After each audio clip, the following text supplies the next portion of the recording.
Okay, hi everyone. Um, so with this video, I just wanted to take a look at the city of Alinor and tell you some of the design choices made in the game since the last time I played it that I think are really good. Um, uh, Firstly, like looking at this map, it's a lot more populated than I remember from the last time of playing this game, which was I think a couple years ago. I didn't play it on PS4 back then. I was playing it on PC, but I've since got rid of my PC, so I don't have that as something I can play with. I'm trying to get a new one up and going, but it's taking a while. But yeah, there are, like, I really like the details in the map, and the bank is a big one, because I remember previously playing through it, I could not find the bank for the life of me. Now they've made it a lot easier to find. It's clearly marked, and the building is actually outside, and it's really clearly marked, not just on the map, but also within the game world itself. I remember before it was like in a keep, probably in like one of these kind of buildings, but it was kind of off in the corner, and it was kind of just really hard for new players to figure out where to find it. So that's really neat. Another thing is that I kind of wanted to draw attention to was kind of the crafting in the game. The position of this crafting trainer, like, I know she's a member of the Fighters Guild, so she's at the Fighters Guild, but beyond that, it just kind of completing the quests for her got really kind of tedious and annoying because crafting stations are way down there, and like, I mean, it's pretty minor, but at the same time, it just it makes for a lot of just backtracking because you have to run all the way back up there after just doing one small thing, and then run back and do that like 3 or 4 times. It makes a lot more sense with these two trainers because they're right in front of the crafting station, like where the crafting stations are. So I'm a little bit confused as to why she's all the way up there when these two are kind of right in front of it.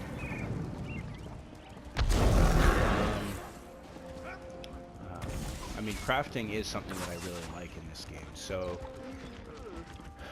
I mean, it's a pretty minor complaint. I'm not gonna like say, oh, that ruins the game or anything, because it doesn't. It's just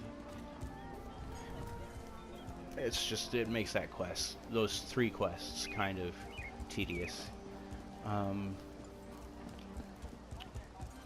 Another thing that I wanted to draw attention to was the tutorials in the game. They've actually fleshed out tutorials a lot more than they were previously.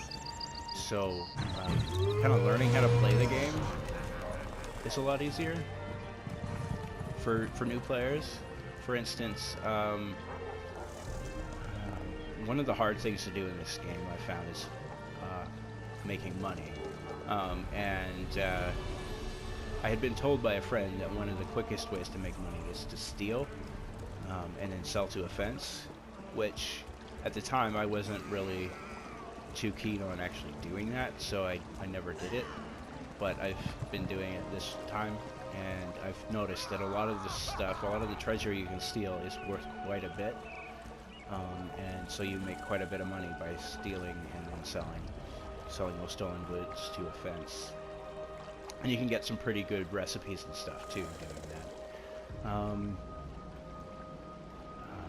And they included that in the tutorial, that stealing was one of the best ways to make money, which I thought was kind of essential because it is one of the quickest and easiest ways to make money in this game. Another thing was with mounts. At level 10 you get access to mounts, but you don't actually get given a mount, or previously you wouldn't actually get given a mount because, well, I don't know what the choice was there, but why they made that choice. But now when you get to level 10, they give you a mount, which I think is important because mounts are expensive in this game, and trying to save up for them is just not. It's not something that happens very quickly. The last thing I actually remember now. I tried recording this video 2 times before, but my understanding of video recording is just getting started. So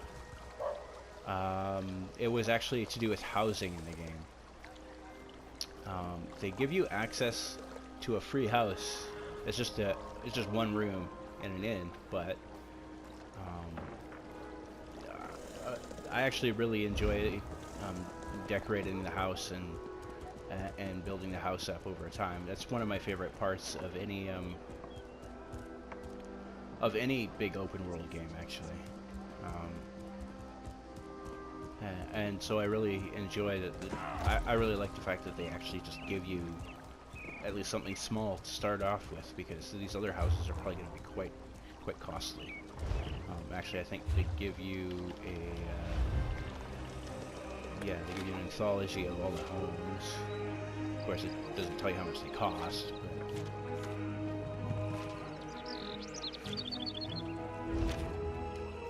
but I'm sure it's quite a bit. Alright.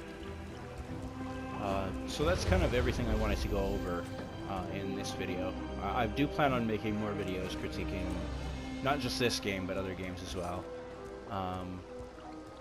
So stay tuned if you like. Thanks.